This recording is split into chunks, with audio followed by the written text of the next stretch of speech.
Joining us on this episode is Molly Rose. Molly is an interior and architectural photographer based in Charleston, South Carolina. Having been featured in Dwell, House Beautiful, Luxe, Ocean Home, and loads of other prestigious publications, she works between the East Coast and LA, photographing homes and hospitality concepts, her work contributing to legacy building portfolios for designers and architects. I'm Kyle Wilson, and this is The Photographer's Problem. I learned on one of your episodes about Google reviews, and I set up my Google review page, and now I have people leave me Google reviews all the time. So, Heck yeah. Yeah, I only have 5, but hey, 5 more I had before I started listening to your podcast. Oh my gosh, that's awesome. Honestly, that's really cool to hear that somebody took, I really love tangible approaches. So something that if someone can come in, especially another photographer, and bring in a tangible thing that I can go to my computer today and do, not have to set up for a year in advance. I think those are really valuable. Yeah. And that's I tell people if I'm on a podcast, I'm create a podcast media kit, have a media kit with your headshots, with your Instagram, with episodes you've been on, have that, and start sending that out. That's something that you can do. There's Canva templates. It's very easy to set it up and get that rolling. And I think that's something tangible that people can be oh, I'm listening to this podcast. It's you should be on this. If you're a photographer and you're listening to this, you can be on this, here's how, Yeah, I tremendously agree. Is that something that you've had for a while, or is that part of your new Media Blitz that you're trying to put together? It's a little bit part of my new Media Blast. I've been on a handful of podcasts, kind of like how you reach out to friends, friends have reached out to me and that sort of thing, friends who've started podcasts. I looked at starting a podcast a long time ago for the interior design space, and it is just so much work. And the type of podcast that I was trying to start was very ambitious, and I'm glad that I quickly realized this is way too much work. This would be 3 full-time jobs, because I was kind of trying to do an editorial style podcast. So it was the story of a house, but I would have needed a film crew and everything to go alongside it. And so I just know how much work goes into podcasts. And so I'm okay, well, what if instead of making my own podcast, I just make myself an expert basically and go on a bunch of other people's podcasts. And so that's sort of what I've done. And it's that media kit that I've developed is actually more geared toward, I don't think I sent that to you. I use it to go on podcasts for the industry that I'm in. So I actually avoid talking to other photographers as much as I can, because it's just not you're not my client. You're not going to hire me for anything. So I have to, any money or any time that I invest in anything, what's the return, right? And so I'm a very business oriented photographer, I always say. And so I actually have a course and stuff that I'm launching for interior photographers who want to learn more about the business of this. But I am very careful even about talking about that course, because I can make money off that all day. It's the most brilliant thing that an interior photographer, it's going to do so much for them, but they're not my client. At the end of the day, I still want to book a $10,000 day with an interior designer. You know what I mean? So that's my goal. And so my media kit is all geared toward, if I were to go on an interior design podcast, what I could contribute. So less for photography podcast. No, I think I'm always happy to be here. Yeah, I think that makes the most sense, because in my industry, kind of coming up, I realized my target market was actually photographers. My favorite type of wedding to shoot is a photographer's wedding, because they already lusted after the work that I made, and I didn't have to explain anything along the way. If they were somebody that really knew what I was doing, it was actually really beautiful. So but you're even extensively niche. So let's pretend I'm explain I'm 5. You're an interior design photographer. Are we in the podcast right now? Sort of, yeah. Okay. It just happened that fast. I know. I just flowed right into it, right? It's part of the tricks of the trade. You can write these. I love it. I love it.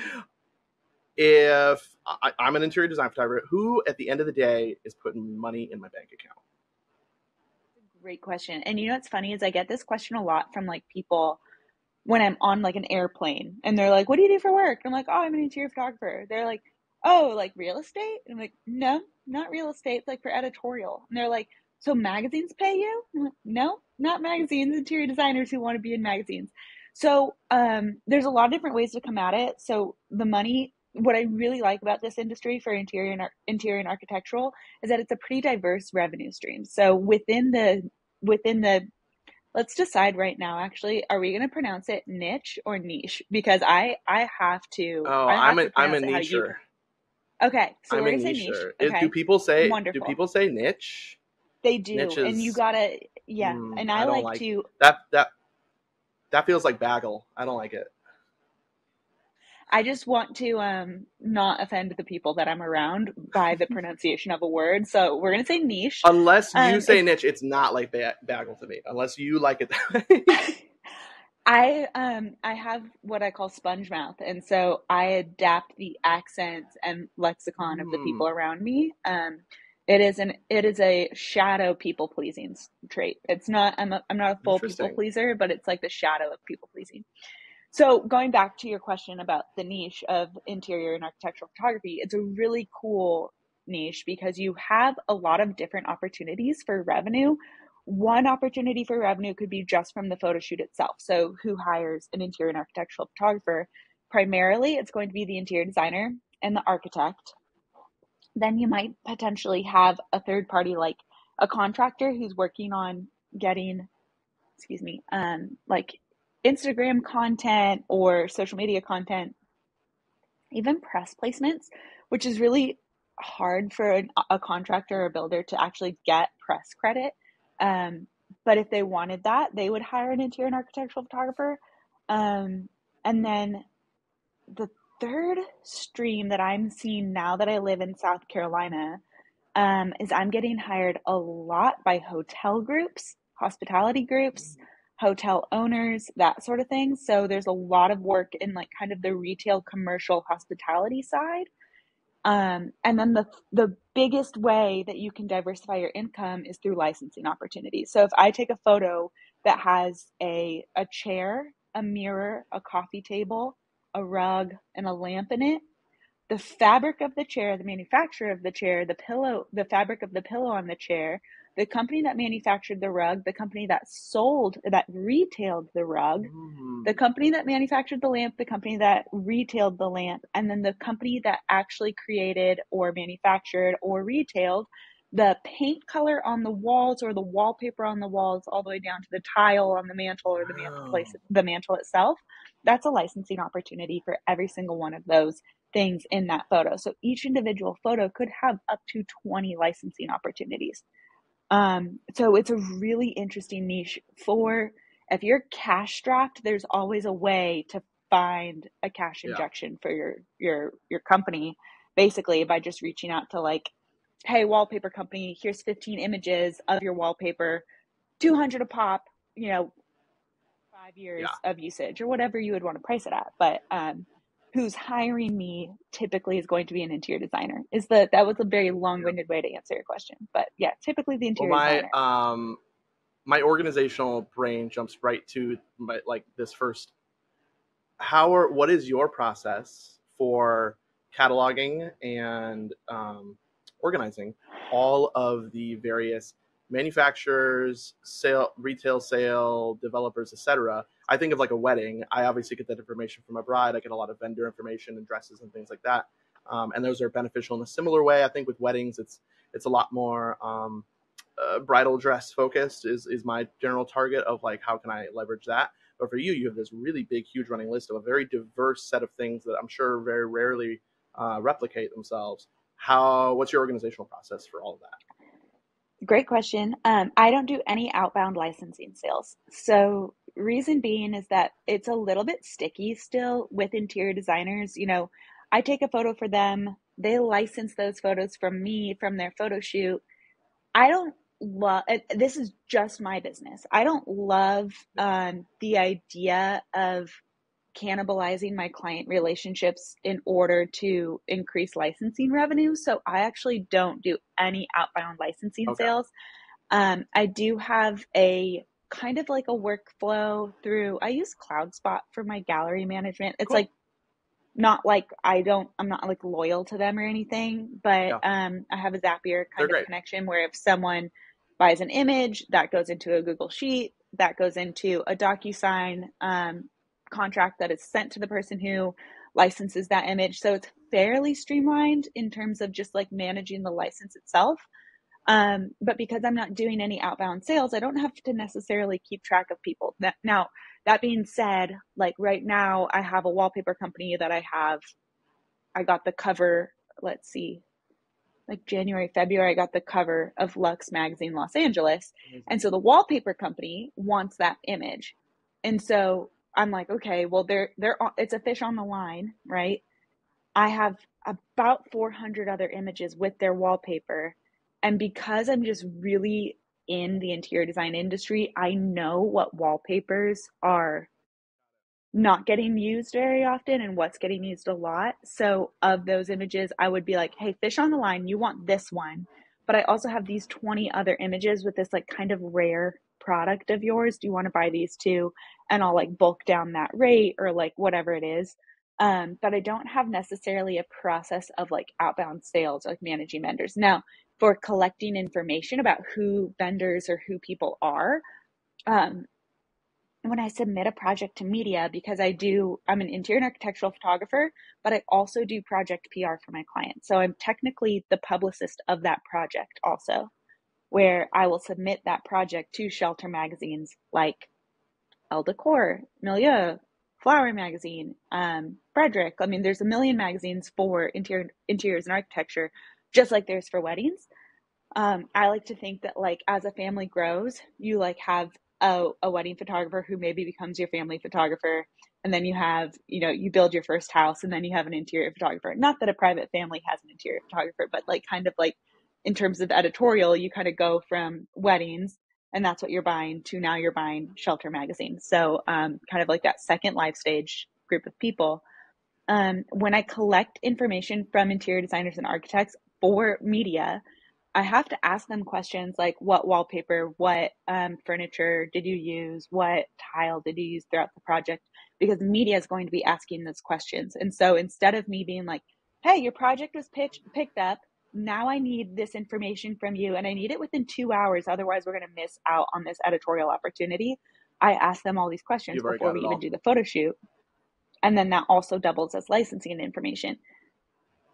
But I don't license photos very often because even though it's great revenue for me, it's not worth cannibalizing the client relationship with them being like, oh, you're going to go sell all my pictures to all these people when I'm the one who hired you.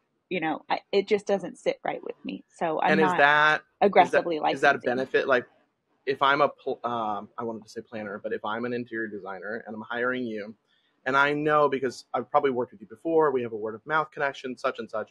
But I know that you're a photographer who's not going to cannibalize this work. I'm not going to pay you to make it, and then you're going to go make more money on it. Does that make you a different type of photographer that I want to work with than maybe the other assortment that are available at arm's length as well? Do they care? Do designers ultimately like book you over someone else because of that business ethic that you choose to follow? I don't know. I don't talk about it very openly. Like this is probably the first time I've really ever said this super publicly. I'm not very public about that. Obviously, Okay, I I am was with curious you if it right was a now. selling point at all for your work. No, I don't. It's not something that I want to say always or never on. Like I don't want to say on a sales call, I never license your images. Reason being is because like if I get a cover of a magazine and this company wants to license the image and it's like an extra big chunk of change in my pocket, like I'm not going to turn down that opportunity, but I'm just not actively doing it. So it's not a selling point and it's not necessarily this big like ethical stance that I have. However, I definitely do sense that I do things differently from other interior and architectural photographers for sure, just from conversations that I've heard around people having, but it's not something that I want to take this like line in the sand, work with me because this is my competitive edge, when I know that I could at one point cannibalize or there might be an opportunity to it just is so, it's like never say never kind of thing. But I'm very open with my clients. But then the other part of it is, Kyle, it's like a lot of interior designers or architects or whoever it is, like maybe a hotel company, like I'm in contract negotiations right now on like a really big development project that I'm supposed to be shooting in a couple months. But because they don't understand how licensing works and like what licensing means, there's so much client education that goes into it that for me to just say like on my sales page or like on a sales call, and I'm not going to cannibalize your gallery, like they don't even know what that means, right? Like they don't even, like that's not even going to land. That's not even something that's going to come off as a competitive edge right there, because like they don't have a context. And some people do work with a photographer before they come to me and they understand what licensing is, and maybe that would be really attractive to them, but it's not something that's like, I'm not super open about it. It's not a conversation I have right up front. Now, what I do talk about right up front with my clients is that I don't, and this is what I have to say, like, photographers don't like this about me, but it's a competitive edge and it's a competitive market. We all have to like make sacrifices, and we have to like hone and sharpen ourselves to be the best wielded sword for our clients so that we have good businesses, right? I don't, if an editorial body, a publisher, wants to pay me usage to use images in editorial, great. Would love, I will accept that money. Thank you. Thank you for paying creatives. But if my usage and my licensing to an editorial or a publishing group is going to limit my client's opportunity to be in that magazine, that's not a good business model to me. You're on your client's team.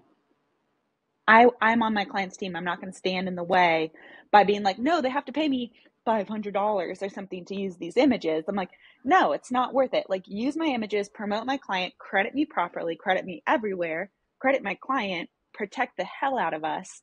But use these images and it's great for everyone involved. Like, it's great PR, you know? So yeah, that's kind of my competitive edge, is more that I do PR.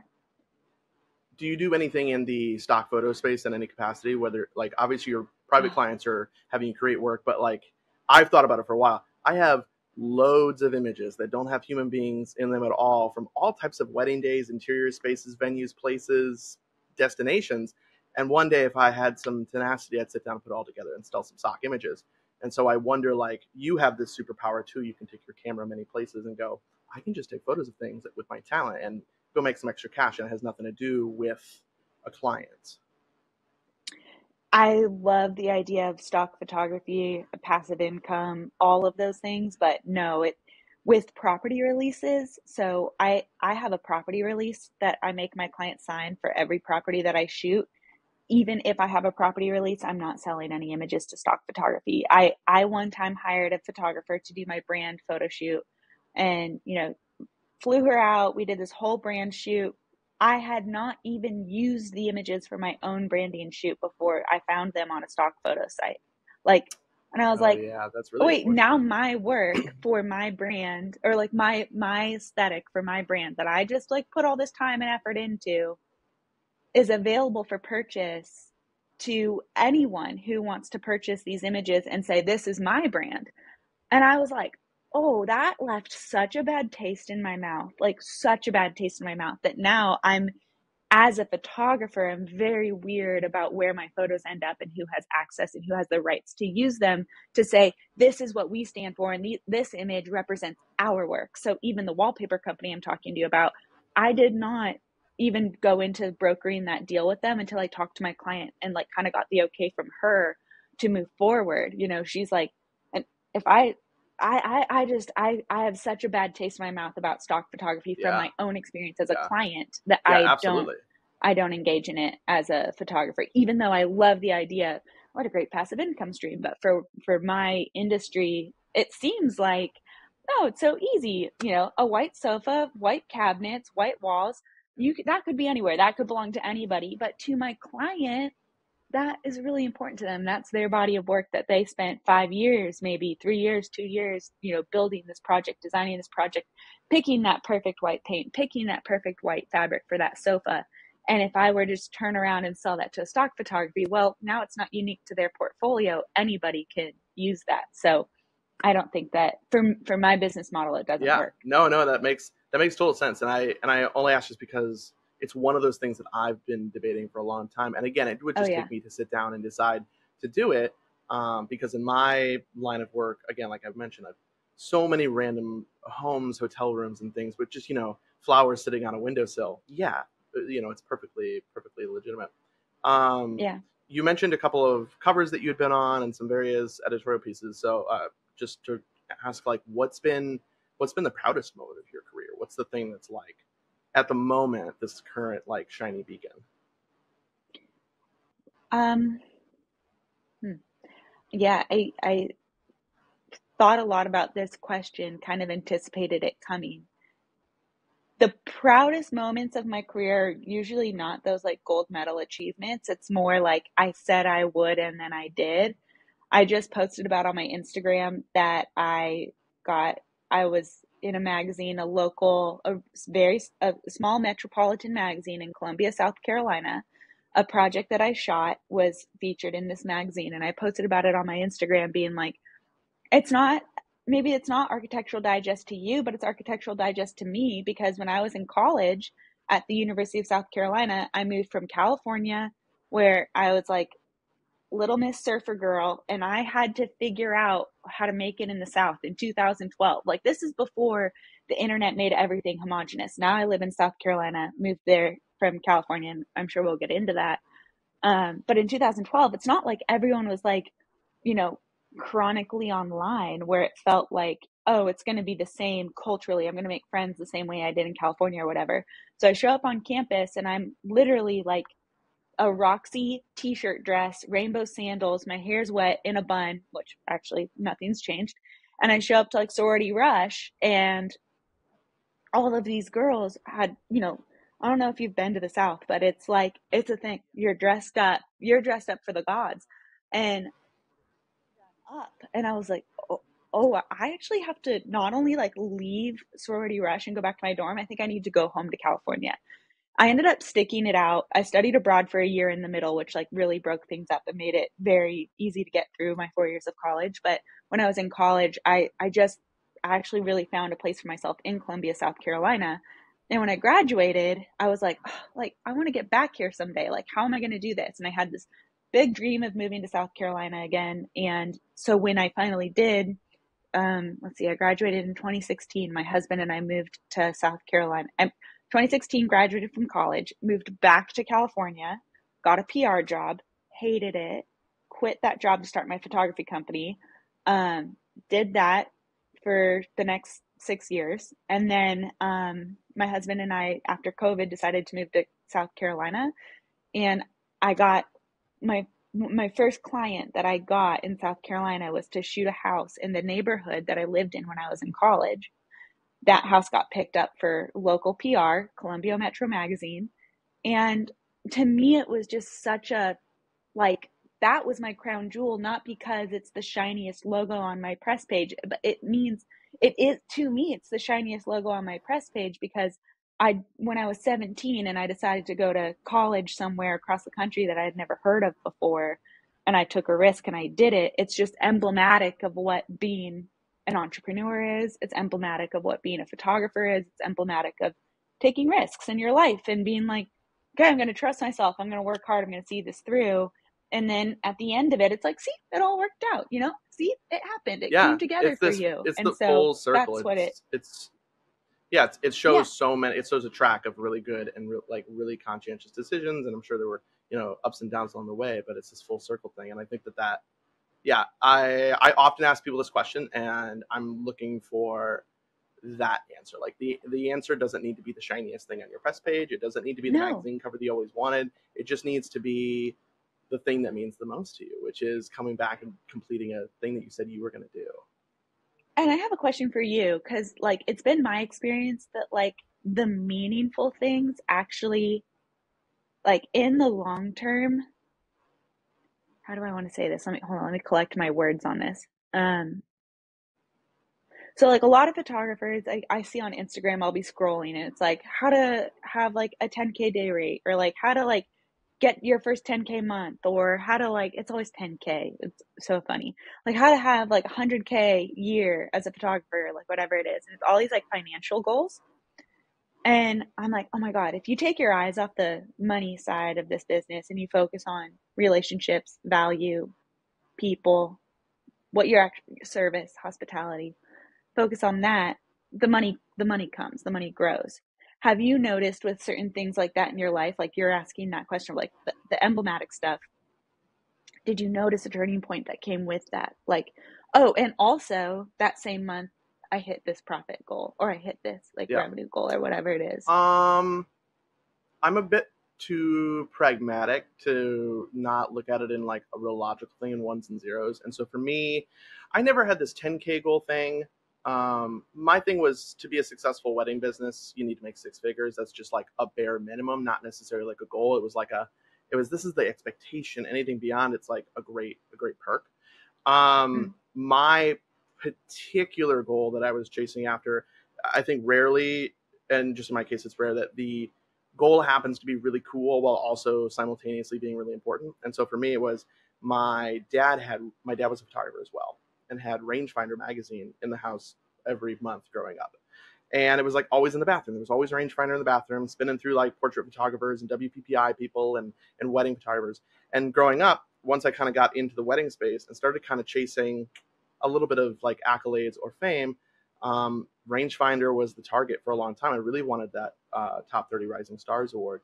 I was really fortunate to be nominated for it. But beyond that, I went, I also really want that cover. And I think what I appreciate about this industry and maybe my own tenacity is that I didn't just get emailed. There's not just an email one day I got that said, hey, do you want to be on the cover of this magazine? Now, sometimes that happens. I was just looking yesterday at the original photo. That was like the first photo that did good enough that a blog or a wedding magazine reached out and said, hey, we really want to feature you. And that started like a snowball effect. And I really always look back to that photo. And it's just such a silly photo of actually a really good couple friend of mine eating elotes in a field. And that kind of started that. But the rangefinder thing, I wanted it. So it was me being really annoying in someone's inbox until they answered me and building that relationship and chasing after this thing. And then being fortunate enough to, hey, what are your next 12 articles? I want to write one. Cool. It's a 3-page thing, blah, blah, blah. And to have it and put it on my wall. And it was this really cool thing for me to be like, all right, I came full circle. There was this magazine. It was always in my dad's bathroom. And now I'm on it. And there was no money that came with that. There's no there's no cash. There's no stamp I can throw on my website or email or whatever. I just get to say that I did it, and it gets to hang above my record player in a little frame. And it was also simultaneously important because I think rangefinder is this like beacon of, I think they're a really good metric for the professional photography industry as a whole. I don't think we have too many of those. We're not like Wired Magazine or anything over here. And so we have a couple of those, and I got to like participate in that. And I like that that's just kind of person I am. That I'm like kind of a pit bull in that way where I'm like, I'm going to bite onto that thing. And that's how I'm, and it gave me a template of how to do long-term goals. And so for me, a long-term goal looks like a really, really, really, really long hallway with the target at the end. And if I sway a little too far left, my eye line loses the door. And if I sway a little too far right, my eye line loses the door. So I have room to wiggle and do other stuff, but I can't go too far. And I like to treat goals of any kind, personal or business, in that way now. Yeah, no, totally. That's a beautiful story. Also, I love how I talk to a lot of photographers and I think as creative people, I think we're really sensitive, and a lot of us are influenced positive or negatively by our parents. So like for me, my mom's an interior designer, so that's kind of how I got into a lot of this. But I, like you, I mean, I'm totally a bulldog when it comes to having a goal. But I think even, I want to be successful. I want to make money, but it's always tied to something emotional with that money. Maybe that's just a difference too, though, between being a man versus a woman. I don't know. But like for me, like that little magazine that I was in, I don't want to disparage them by calling them a small magazine. It's just a little magazine. I just mean it's local. And so, to me, it was like having that, like I can hang that. And but I actually didn't do anything to earn that. Like I just got a email in my inbox one day, like, you're in this magazine. So it was kind of, I think that's necessarily earned the press. You absolutely did. You absolutely did years of things to earn that. You just because of that, you floated to the top and made your way into an email inbox or in front of the Yeah. right person's eyes. You did loads of long-term passive work to do that for sure. Yeah. So I have one thing that I think is really fun. I have prioritized in the last year, I've decided to prioritize creative work, which I've never done in Yeah. my career ever. I've always been too busy for creative work. I've always been too important for personal projects. I've totally put my own self on the back burner, and I've never treated myself as a photographer because I didn't study photography. So I'm always like, you're a business person who makes money using a camera. You're not actually a photographer. All those people who do exactly what you do, they're photographers, but you're not a photographer because you Interesting. do something. You're not worthy to be among them. But I decided this year to have a creative project. So I've been shooting food in restaurants. I don't charge Amazing. anything for it. I don't charge money for it. It's literally, I go in, I build relationships with people, I shoot food for them, we have dinner, we hang out. It has been so fun for me. I floated an idea to a friend of mine who's on staff at a food magazine that I wanted to do this project called Best Seat in the House, where I photograph a restaurant from one single vantage point. And I photograph the food or the design, the people, but I never get up from my seat. From the moment I sit down, I don't get up from my seat. I I photograph the meal love and I that. leave. I love It's it. so I fun. there's a photographer that I really enjoy, Ferraristi, and he mentions once in a blue he will be in the, I believe it's Emily's. He'll be in the getting ready moment in the morning, and he will just plant himself in one spot. He's like, "This is where I am. I am not leaving here for at least like 15 minutes. Everything is going to be shot from here." And I think it's a really Yeah, neat way to physically change your work from a really tangible point of view. totally. And I've like learned also so much about my equipment. Like it's actually made me a way more technical photographer because I'm like, what can I Yeah. get away with from here? And it's like Mm-hmm. not very much. So you got to get creative and like you have to have the tools to make these images happen in the way you want. So it's been funny. I've added a handful of things to my kit since then. But Yeah. I've been photographing for this magazine. So I basically am like a contributor to a food magazine now, which I never thought when I was drafting up my vision for my interior and architectural career that I'd be a contributor to a food magazine. So it's just Yeah. interesting how you like asked Rangefinder, like, I want to write for you. Like, I'm doing the same Yeah. thing. Like, I want to have a creative project. I'm writing and I'm photographing for this magazine. For what? For fun, just to say that I can, Yeah. to have I something that keeps think me fresh. I think stuff that you don't charge for is really important. Like, if you were to go to my Instagram, you'd see a ton of model and portrait work, and there's never been a dime for any of that. And anytime and it's because Mm, I really want to do it. And as soon as someone turns it into an obligation, which is usually tied to money, well, I don't want to do it yeah, anymore. And I so I've know. woken up for 675 weddings now where I've woken up in the morning, and even if a client hears this, I don't care. Like when I wake up in the morning, every single one of them, I go, okay. And I got to go do it. And there's no getting out of it. And I don't want to do that if the work is supposed to be fun. It's supposed to be an hour spent with a Yes. friend making stuff. I really like the terminology making photos. Like I'm making photos with Mm, someone. And as soon as it's, yeah. and I'm a little more hyper vigilant or diligent where I don't like collaborating. It's just kind of the truth of it. Anyone else's idea, as soon as it leaves their mouth, I think it's not a good idea anymore. I only like my own ideas.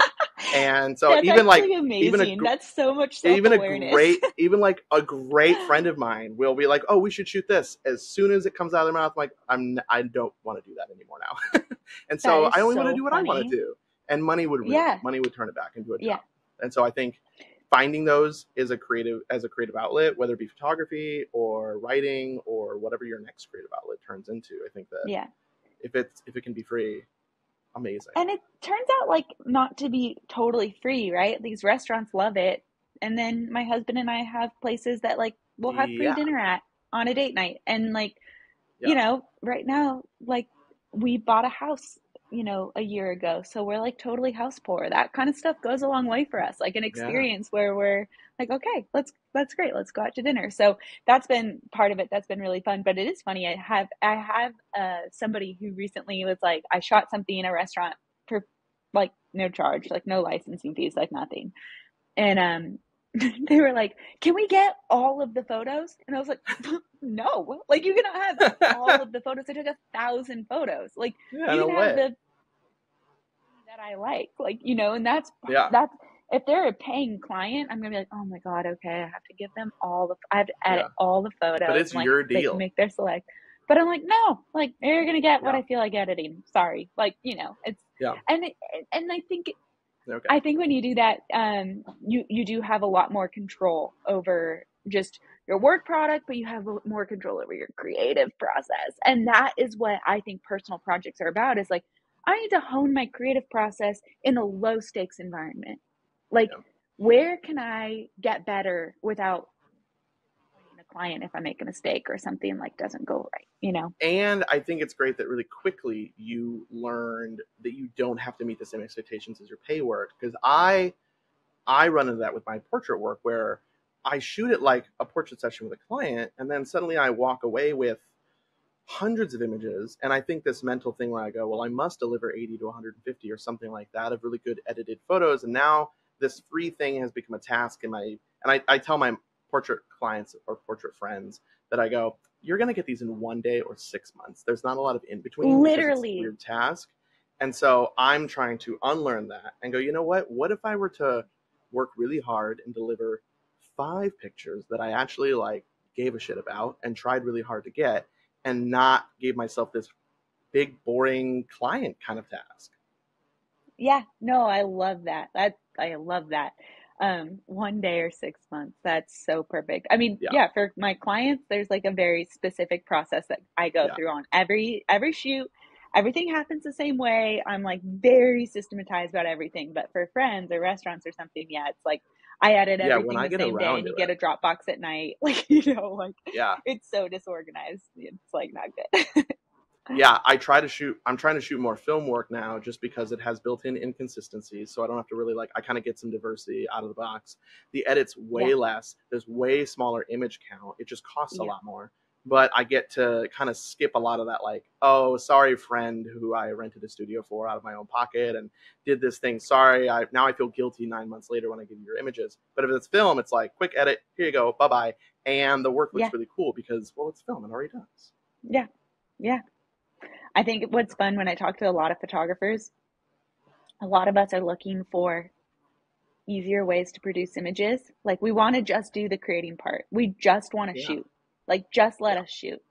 And those cameras like the Leicas or like how are we going to pronounce Leica or Leica? We decided how we're Uh, pronouncing niche. Are we saying Leica, I Leica? How are we doing this today? I like to say I have a button on one of my bags with my Leicas, and it says like Like space like a. So that's how I say it, I say Leica. Leica as well. I have a Yeah, friend who is a Leica photographer exclusively, but says Leica. So I just have to. I yeah. mean, I'm like, you're the one I actually bet buying they all like that to equipment, so say. like you kind of get to I bet say it like however you want. yeah. I bet they like to say Adidas as well, and all the other Yeah, variations. yeah, they probably do. So, but to the point of like shooting with like the monochrome or shooting with like the Fuji, what is it, like the X100V or something like that, like Yeah, photographers I'm starting to notice are getting really drawn to these cameras where you don't have to do a lot in post, you just get to yeah, create. And so I started noticing this with a lot of my friends. They were like, I just want to like, I just want to like bring something or like a disposable, like every time I go on a like vacation, just me and my husband, like I'm bringing disposable cameras, like because yeah, it's so fun. There's nothing yeah. expected of me. I just get to shoot the stuff I like. I just get to like play Yeah, as a that I photographer. the point and shoot is so good to go. That's what I bring a low film point and shoot when I'm with friends, because I don't want to think about posting it, cropping it, editing it, sharing it, blah blah blah on No. my phone. I just want to shoot it and go back to having fun with my friends. And also, like, if you're doing something as a favor to someone, if they say, like, oh, can you, like, edit this out of me? Or, like, can you make me look a certain way or whatever? You're like, no, I'm literally, like, I take the card, I dump it, or I have, you know, it's film, I, like, send it to, that's it. Like, you get what you get. And so there's way less expectations on you as a photographer, and you just get to do the part you enjoy, which is shoot. So, it's really fun that you have, I'm glad you have a creative thing too, because I'm new to this having a creative project, but the best photographers I know have creative projects. And I'm like, that's how you're the best. Like you are I doing I will something leave you with else. with one of my favorite quotes. It's from theoatmeal.com, some blog from back in the day, and the shtick was, creativity is like breathing, and if you are constantly exhaling, you will die. You need to like Mm, stop and inhale in some way, and so that might be. It doesn't need to be a creative project in terms of what your medium is, like a camera. It could be anything else. Yours happens to be food. Mine happens to be portrait work. How that yeah, translates into future art stuff, who knows? But I do interior design stuff for my own apartment. Whatever it might be, I need to yeah. inhale so that I can exhale when money's on the line. Oh, I love that so much. Wow. Yeah, That, I've I mean, that always is thought about totally that because if exactly I'm what it just is. working, if you're just shooting, so how many? So for a really busy wedding photographer, somebody might be shooting 40 to 60 weddings a year because they're psychopaths. What is the Wow. high end of shooting? Yeah, 40 to 60 is crazy. Like you might have a biz studio, but I shot 58 one year and I realized my brain was melting. Now it's like 20 to 30 would be the sweet spot. What's a lot of shooting? What's too much work for you? What's like the high end of like how many properties you're photographing in a year? Or I'm really lucky. I've never hit my limit. So I've never gotten to the point where I'm, burnt out or whatever. I would, I mean, I've burned out before, but it wasn't really from shooting. It was just, you know, everything. It was like shooting and everything else. Um, I typically, like, if I'm busy, I'm doing 8 shoots a month. If I'm busy, oh wow, if I'm busy. But I'm typically doing 4 shoots a month that seems like a in really there. nice. I mean, obviously some places have a lot more room, spaces, square footage, property type, etc. But four sounds like a really nice steady flow. Do you have seasonality? Yes. So January to March, I'm dead. And I go into that, oh my God, I'm gonna have to go get a waitressing job. And which is my dream. I tell my husband when I retire, I'm working at a bar. Like that's my dream. So I think I'm always just kind of like looking for an out where I can go be a waitress because it's my favorite thing ever. Like I gotta wait tables though. I can't be a photographer anymore. I'm running out of money. Nobody's hiring me. And then it's like a deluge of inquiries, like all at once. So So you're for a wedding me, photographer. once, Your winter is toast and you're freaking out. yes, yeah, exactly. It's the same thing, but it's all related to tax season. So like people, designers or Oh, whatever, architects have to pay their taxes starting March, and they are like, how much money do we yeah. have for shoots right now? We need to pay our taxes. And then March cleans up, April cleans up, and then summertime, and even into Christmas, I've never shot like I did this last December because houses are typically decorated for Christmas or they're decorated for Halloween. So getting into a house pre-holiday decorations, that's like the biggest thing. So like September, I'm slammed. This December, I had a massive shoot, a 2 day shoot. That's the other thing. When I say I shoot 4 houses or 8 houses a month, a lot of those are 2 or 3 day shoots, right? So it's like it can be more shooting, I guess, than a wedding because a wedding is maybe not always 2 or 3 days, right? Sometimes it is. But in December this year, I had a huge shoot of it was only a 7,000 square foot house, but it was very, very, very detail rich. I had me and 2 other photographers working for me. So they were Wow. second shooting work for hire, which our industry is great about. I know weddings, you guys are really good about that too. I Yeah, had I a didn't. I stylist actually there. would not have assumed. Yeah, I would not have assumed that you have second and third photographers for a place where you're like, I have all day to do this. No, I'm like, okay, you're on. Basically, my one guy that I'm is like, I mean, I can't. I love this man so much. He's so talented and he's so kind and he helps me so much. He does both lighting for me, and so he's kind of like my light tech, but he also will set up my next shot, which is just so helpful. So I Nice. move through quickly. So he might not be actually like pulling the trigger on a shot, but I consider him a photographer because he knows he's setting up all the shots, and then I come through and I tweak and I adjust and I take the photo and we move on. Then I have the other photographer who's amazing, and he was just on details for me, just architectural details. So I was like, your job is to shoot welts on pillows, um, lights hanging from the ceiling, door jambs, door handles, faucets, countertop decorative edges, crown molding. Like he was like, I'm so bored. And I was like, I need 250 images from you by the end of today. I don't care what they are of, but we need to document this house because not only am I shooting for editorial, I'm also in a lot of cases shooting for insurance purposes. Oh yeah, that would make sense too. So You're the documenter of all the things. we need to document every single thing that is an insurance company would need to see, like, oh, they paid for this type of XYZ. Yeah. So there's photo proof of that. So then that's how the insurance company would make sure that they give you enough money to basically rebuild a custom home. Yeah. So the photographers would do So that. it's So it was a obviously, big shoot. I had a lot of photographers. yeah, you obviously have this has been great because I don't work in your industry. I mean, we do, but I don't. And so there's just so Yeah, many it's layers to different. it. I didn't know, but there's tons of complications to it. Throughout this process, you've obviously like really refined things to a point that it's manageable and consistent now. But where along the way was the screw up? Like, what was the bad decision that you made that like, oh, I shouldn't have worked with that person. I lost those images. I shouldn't have taken this job. Whatever it might have been. Like, what was the bad thing you had to learn from in this getting to where you are now? Okay, hold on. Let me think about that a little bit. Yeah. I'm really glad nothing is jumping to my mind. I'm not saying That's I'm great. without fault or without making Yeah, mistakes, yeah. but it's just been No, so we'll put that in the okay. caption. So Molly I Rose is without fault. completely perfect in every way. Yeah, no, I worked with a handful of people that their design style was not what I like about interior design. So maybe that we just had Yeah. different tastes.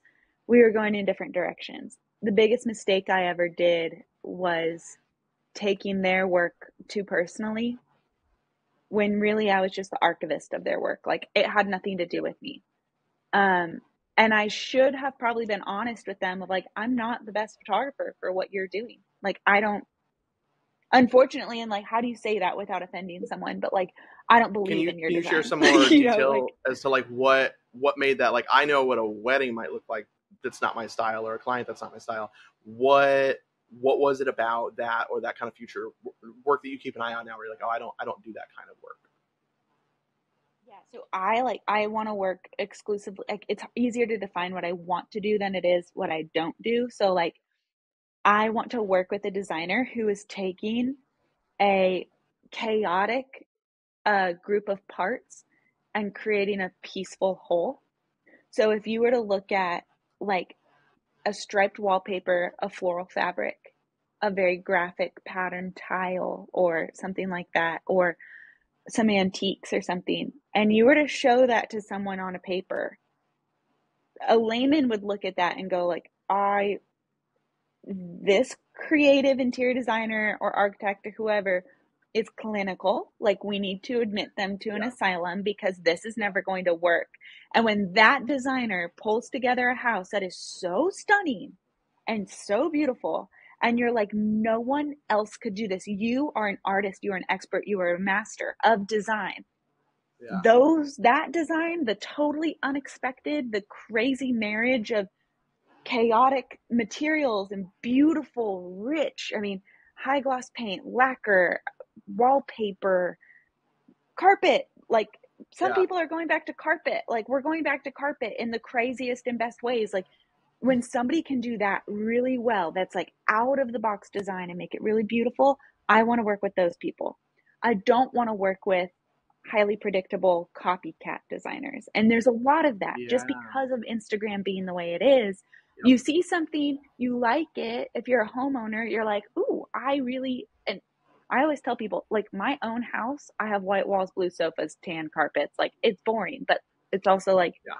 I get it. It's the mass market. It's easy to purchase, but in the mass market, like, to me, that's not always where excellence lives. And I think that I don't want to alienate somebody who's going to be in that mass market and do something really unique and special. But I also really just like, I just want to go toward designers who are like, have you heard of the unexpected red theory? Have you seen this yet on Instagram? I have, yeah. I have, yeah. Okay. So the unexpected red theory is a really good example of the type of designer that I would want to work with. Of like, oh, that's a total surprise that you would do a red vanity in this blue bathroom. Like, why would you do that? That's crazy. You'd show that to someone on paper. They'd be like we're doing a blue bathroom. Can we just like stick with neutrals? Like, let's just stick with blue. And then someone says, no, we're going to do a red vanity. And it's like, okay, that's crazy. Let's do it. And it looks so good. So I worked too long with the predictable in the box templated designer. And I am now trying to build up my portfolio of excellence. And it's very hard to do when I have so much in the box design in my portfolio just from playing it safe for so many years. So I would say if I have made a mistake, it would be that. And it's hard to say that without offending someone, though, you know? It's Yeah, just I think a with matter of taste. my relation with that with weddings would be, I think that it's perfectly acceptable to be inspired by everything and everywhere. Obviously, we have Instagram, Pinterest, TikTok, House, everything. Um, but if your wedding day becomes the summary of everyone else's day, that's boring to me. Like I you know. just explained a cacophony of texture and environments and variety, and that's what makes something great. And it's the same thing with clothing style. Like if you're just walking out of the Uniqlo in all gray, well, it's fine, but it's when you can like It's everybody's taste, you know? yeah, it's It's everyone's not it's offensive. palatable. Yeah, I think to be the style that you want to go after, and maybe similar with weddings too for me would be, it's the thing that isn't palatable to everyone is Hmm. probably what I want to look for. Um, Right. that's pretty amazing. So yeah, I think that's Let's add a layer you'll here. Like a common ground that we share is like wedding photographers and interior photographers. We actually we're more documentarians than we are creatives, right? So that's why it's mhm. important for us to have a creative job. You are taking pictures of someone else's creative vision. And so it's not really yours. I mean, maybe the compositions are yours, the light is yours, the edit is yours. Same for me. The composition mine, the edit's mine, the lighting is mine. But the subject matter isn't mine and it's not yours. And so you have to find a way to draw a line somewhere and go, I don't have that much control anyways of what I shoot. So if I want to like what I'm shooting, I can only take people that do this because that's the only stuff I like, you know? Because we're so limited on what we actually get to. It's not like we're studio Dictate or photographers or commercial photographers where we're yeah. producing something. You know, we're not producing a vision most of the time. I feel even just to maybe push on that a little bit, we are, for you, you have an interior designer and an architect. For me, I have a bride and a planner, and we are just along the way. If I was a film director, I would hire a DP that I know is going to make a thing look a certain way. We are a certain kind of paintbrush, whether it be a wide stroke or thin stroke or whatever it might be, that your interior designer or my bride has chosen to be the final touch to say, hey, I've created this vision. This is what I want it to look like. And I know that I want it to look like it this way through their eyes. Yeah, And I think that that's a excellent point. really, and with us, it's like, it's very much so like, I'm going to book more of what I show, and I'm not going to book more of what I don't show. And so if I don't Right. show the right stuff or show what I want to be booking, if I start showing a bunch of people holding bouquets and jumping in the air, well, I'm going to get a bunch of bridal parties jumping in the air and smiling and throwing bouquets. And I don't like that, so Yeah. I'm not going to show it. And Yeah. so I think that's really great that you, in your industry too, I wouldn't have thought that was the case, but it makes total sense that along the way you have to find the pieces that are, hey, Yeah. I don't really want to do any more of that, so I don't want to show it as much. Yeah, totally. But it's really hard for me to break into the area that I'm really pushing on. I guess I'm there. I haven't shot like an all white house in a long time. Yeah, But yeah. um it is challenging to get what you want in your portfolio, I Yeah. think, as a creative. What? what's your problem? What's your problem right My now? problem. Yeah, good lead in there. So I was talking with my husband about this before we got on the podcast, and I was like, hey, he's gonna ask me what my problem is, and we ran through like 10 different things, and he was like, Mal, your biggest problem is that you literally closed your business and you've restarted it. And it's true. Like every problem I have is a symptom of the fact that I closed my business in California. Essentially, I probably have 20 clients left here that I will travel to California for. I'm in California right now for shooting for a client tomorrow and the day after. Um, we it was like 2021 and we were trying to buy a house in California, and we put 5 offers on 5 houses, and we were beat up for the first one by like $30,000, the second one by like $60,000, the third one I like got up to like we were bidding on a 2 bedroom, 1 bathroom house with chain link fence over the windows and a horrible neighborhood, horrible schools, had to be completely torn down and rebuilt at like imminently. And we were going to have to, if our offer was accepted, we were going to have to waive inspection. And we put an offer in on this house for, I think it was like 865, me and my husband. And the realtor called us back and he goes, it's yours if you can do 930. 930 for 2 bedrooms, 1 bath, waived inspection, horrible name, like old name. Like I was just like, Yeah, nothing right. thank you, God. Like we got to get out of here. Like we can't do this. So we are so tired of trying to find a house and a place to live that we just started slowly being like, okay, we're going to like look at leaving California, which is, we're both from California. We didn't necessarily want to leave California, but I always had South Carolina on the back burner as like where I wanted to live from going to college out there or here, whatever. And so we ended up moving, and it was the scariest thing I've ever done telling my clients that I was leaving, because I fought tooth and freaking nail for my business in California. It's it's to be an interior photographer here, dime a dozen. You could throw a rock and hit an interior photographer in California, you know? And to leave that, and I remember the last house I shot, like full house that I shot before I moved. I haven't worked with that client again since, but I mean, I probably could if I reached out and said I want to work with you again. But the client that I shot for right before we moved, I mean, that was my magnum opus. I mean, this was who I wanted to work for. And we took this huge chance to kill everything, basically, move to South Carolina and start all over. And you know how hard it is to start a photography business, to get new clients. And like, it never freaking ends. Like, you're always trying to get new clients. You're always in sales mode. You're always like putting yourself out there. You're like, raw at the end of the day. And so my problem is like being humble enough that I'm doing this again. I'm starting from scratch. Um, Being strategic to only take on like what I actually want to shoot.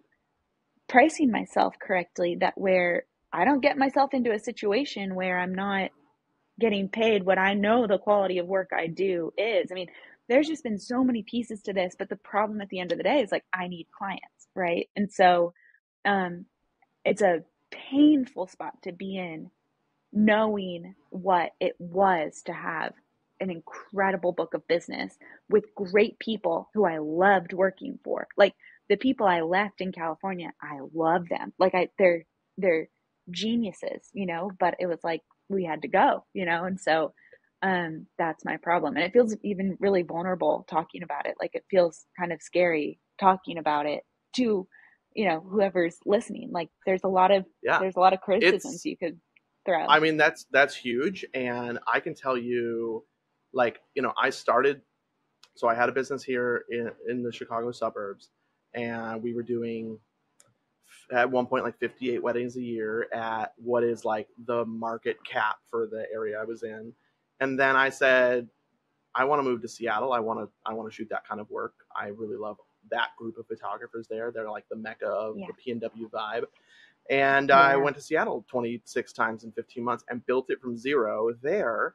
And I did that for 2 years. And then I realized I didn't really want to live in Seattle anymore. And so then I That's bounced crazy. out of there and went to Chicago. And so that's actually what the article I wrote about with Rangefinder was. But the truth is, I didn't get here and then keep the train going, because at that point I was kind of, I don't want to say I'm over weddings, because I'm not. I love weddings. I don't like when photographers shit all over them and say, oh, I'd never shoot them again. That's a Yeah. weekend warrior that shouldn't have ever been in it. But I left, and the only thing that kind of kept the next couple of years running, in truth, I think, was the fumes of the thing I had already done for years before. It just kind of ran. I figured when I got here, I was like, I bet I have 2 years where I can do nothing, and it will kind of run SEO, Instagram, etc. will kind of run its course, and then it'll trail off. And it did exactly that. And so if I had wanted to hustle hard and make it happen, but I don't really want to photograph Chicago weddings, if I'm honest, for the most part. And it just kind of trailed off. And so, yeah, I think it's really scary. I'm debating another move right now. And that'll be a lot easier because I have sustainability in my career at the moment. But it's really hard because your network is totally different. The things that it's almost like when you first started, you had a taste that you were chasing after, your skill was trying to catch up to.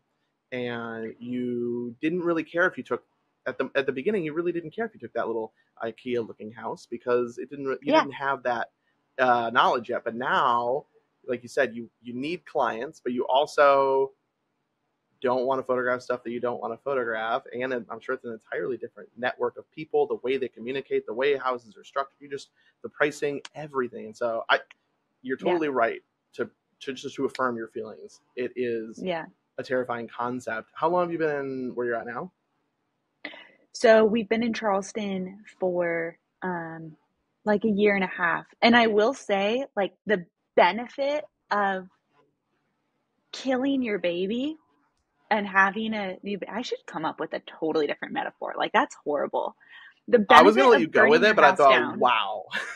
Yeah, I was like, wow, that's so aggressive. I have like a dark. The benefit of burning your house down with the baby inside. Okay, go on. No. Like, there's no babies inside.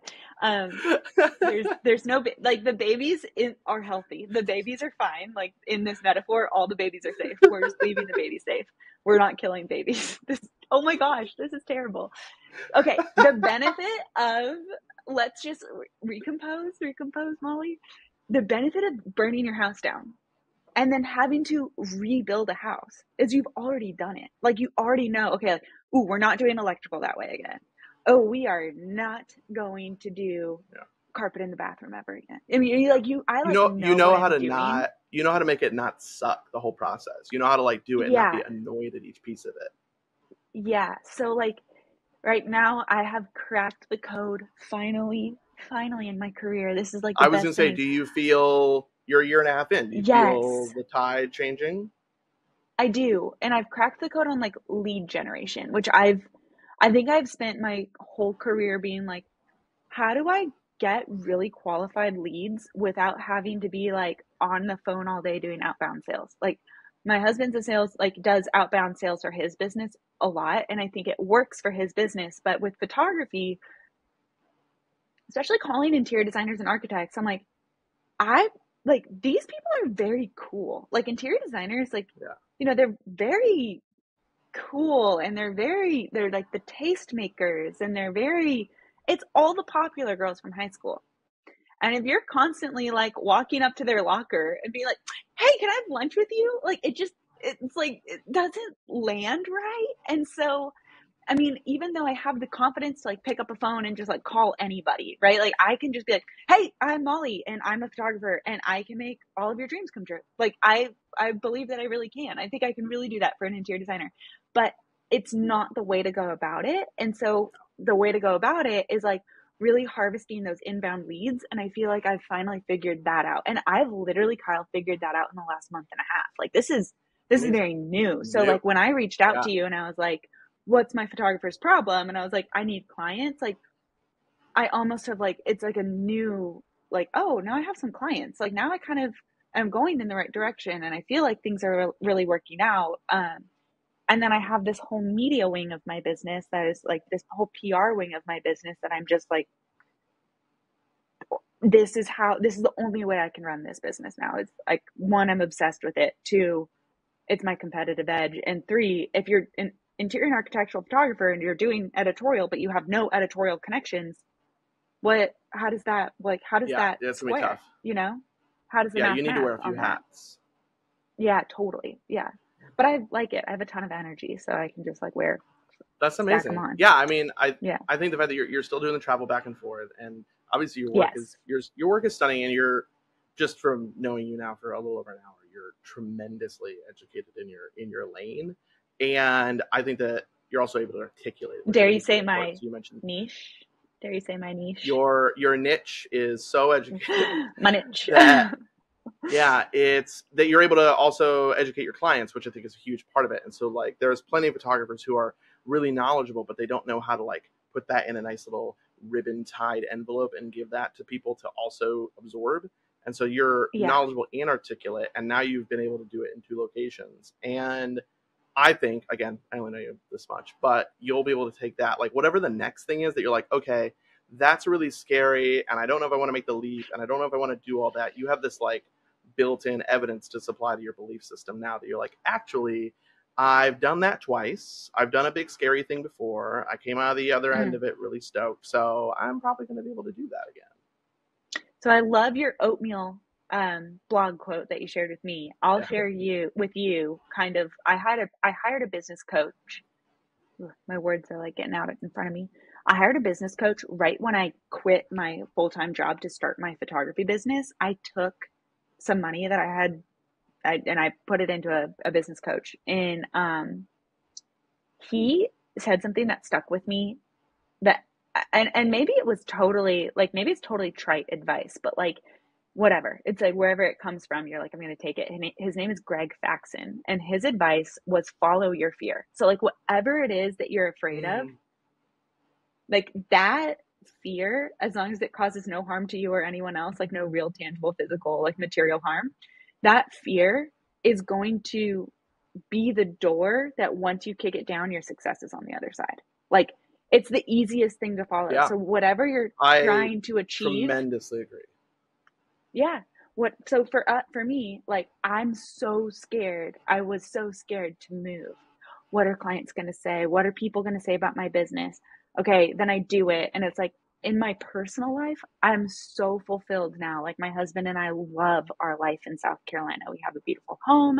We have a beautiful yard for our dogs. Our cat has windows that he can look out at like squirrels and birds all day, which is like I could watch my cat watching squirrels 24/7. I could die happy if that's all I did for the rest of my life.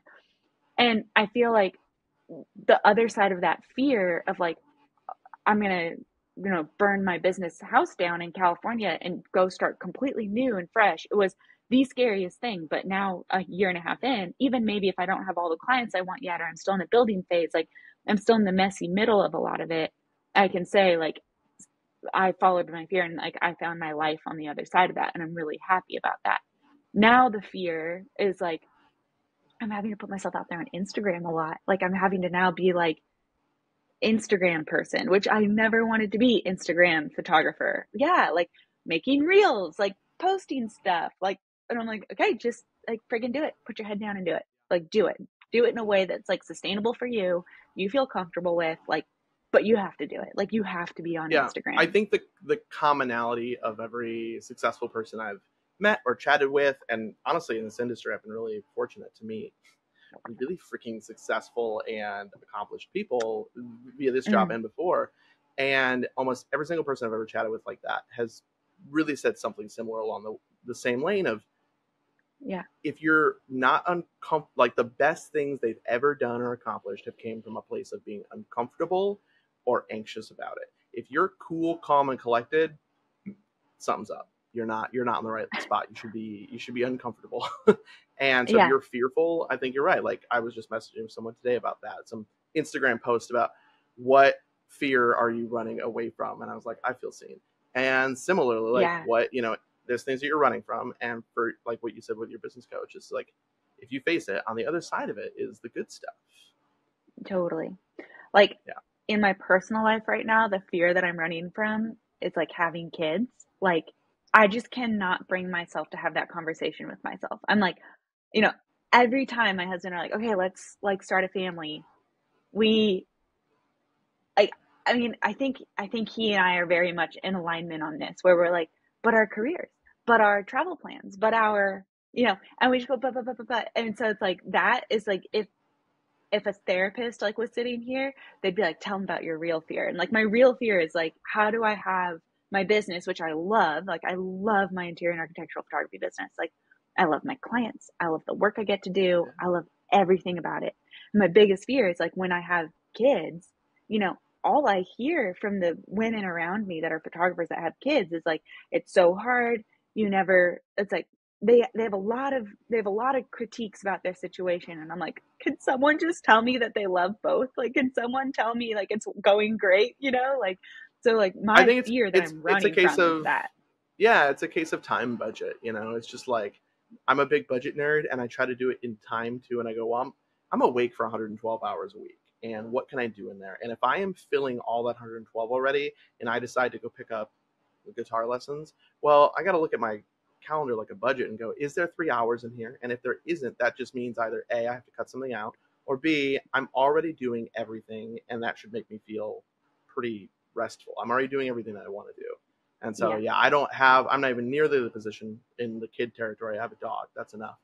Yeah. And it's just, yeah, it's this really gnarly balance. And yeah, that's not even close to it. That's a really scary thought of trying to figure out how to Yeah. balance that while also keeping to doing the thing that you like your days as they are. Yeah. My friend told me, she was like, you and my husband Zach, she was like, you and Zach are gonna like breeze through becoming parents because you did the hardest thing ever, which is like abandon everyone you love, both of your businesses. And sorry, my screen just kind of went crazy there.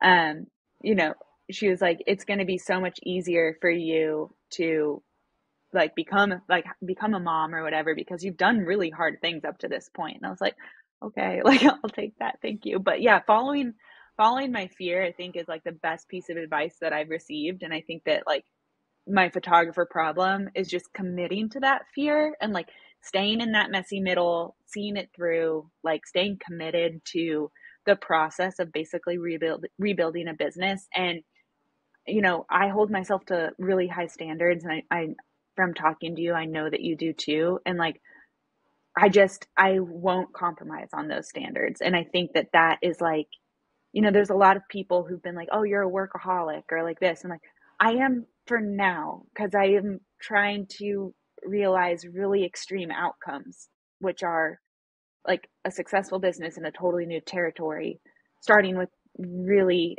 extreme deficits, which is zero business in a totally new place. So it's like I do have to be a little bit unbalanced. I have to be a little And bit I actually aggressive, don't think in I getting don't think there. I don't think it's a workaholic thing. I think, and I'm from Chicago, so I love the Bulls. I love Michael Jordan. I think he's Yeah. a jerk, but he can do no wrong in the same time. And there was a documentary about the Bulls last season that had come out a couple years ago, and he's Yeah. reading and listening to like the ridicule of people who are kind of on his case for being too hard on his team or too obsessed with it, basically. And he said something along the lines of like, those people, I can't remember if he said they never won anything or they never wanted anything, and either answer is totally acceptable. And that like the people that might get on my case or your case for being obsessed with it or a workaholic or something like that, I think they're just people that have a different set of standards. And for me, in like my work, my standards are so high, I just can't settle. And I think it's probably similar No. with you. Yeah, I I look for know. your work.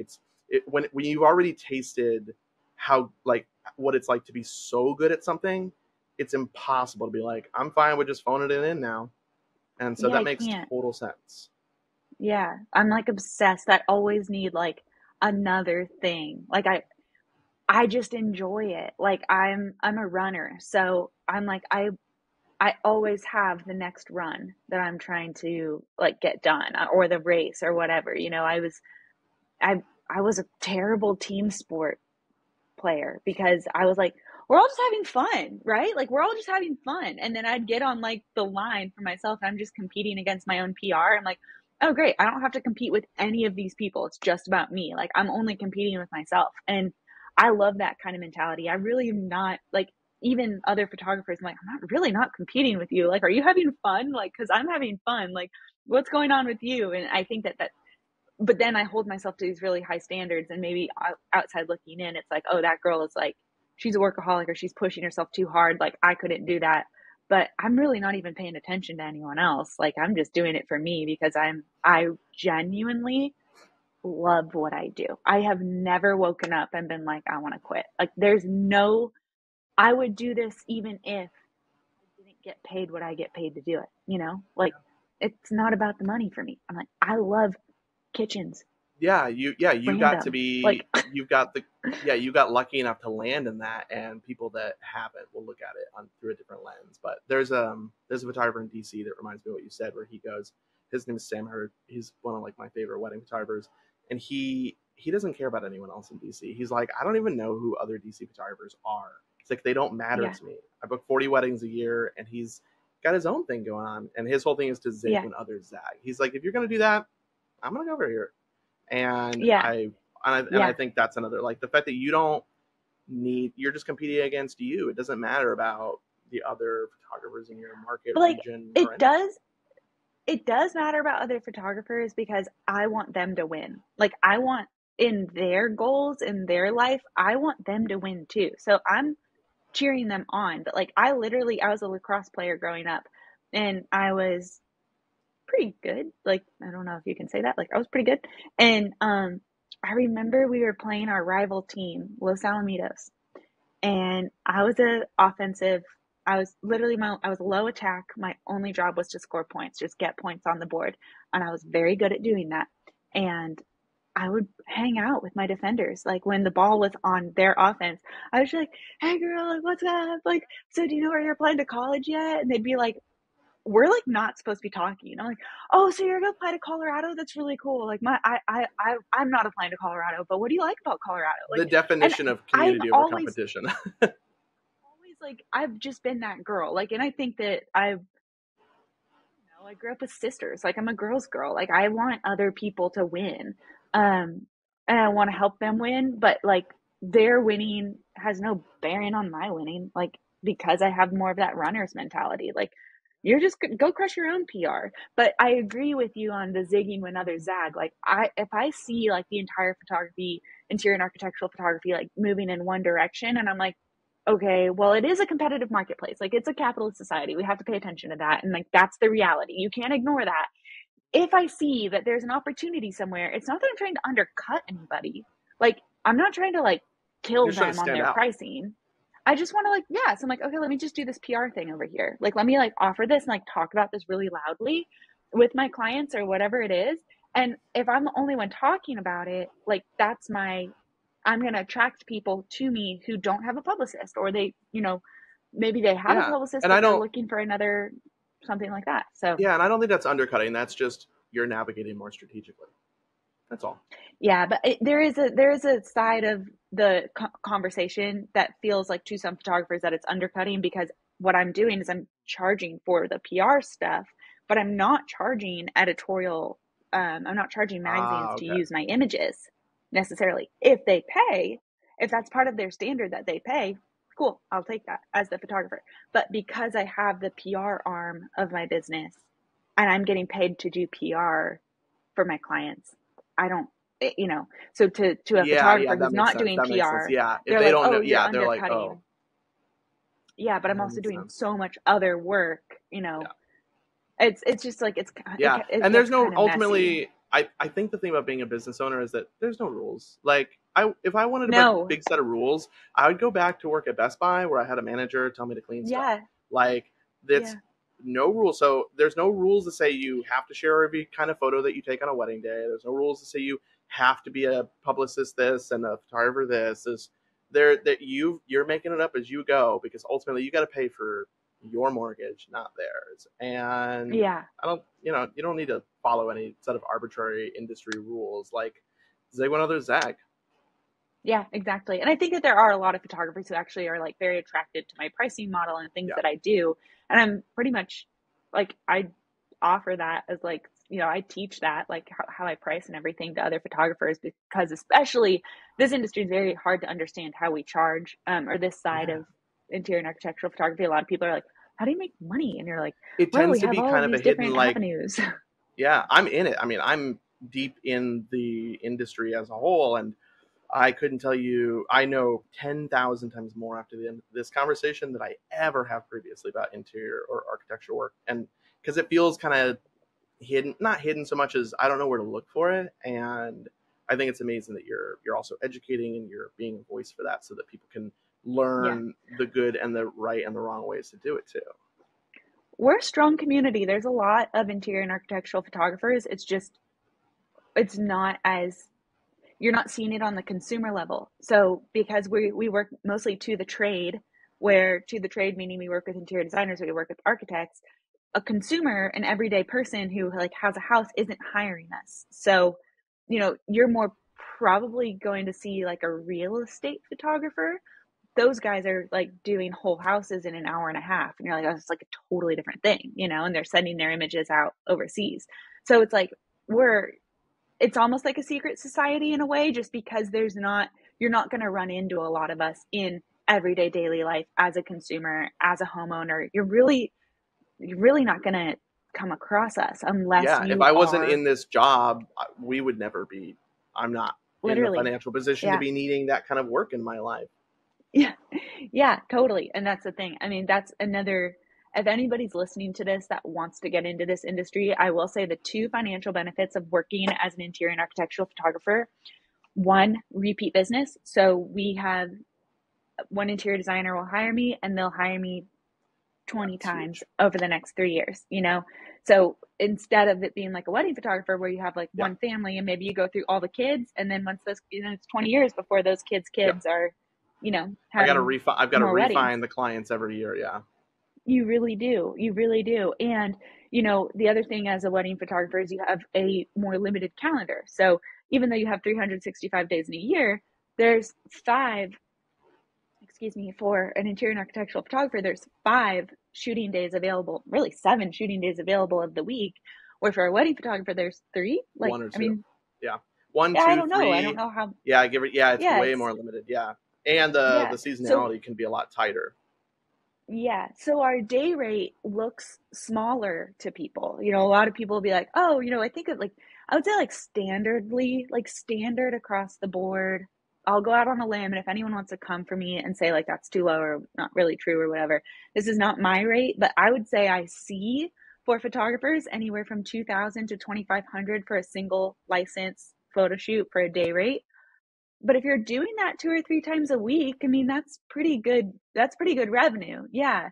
A lot of people charge more than that, depending on usage and licensing, et cetera, and so forth, like what's included. Some people charge less if they're new or if they just live in a smaller market or whatever they want to do. But I would say on the financial side, it's a great industry to be in if you know how to take the pictures. And then that gets into all shooting and editing, and it's a totally different beast than, you're on tripod 24/7. You have you're tethering, you have strobes. It's a totally different thing.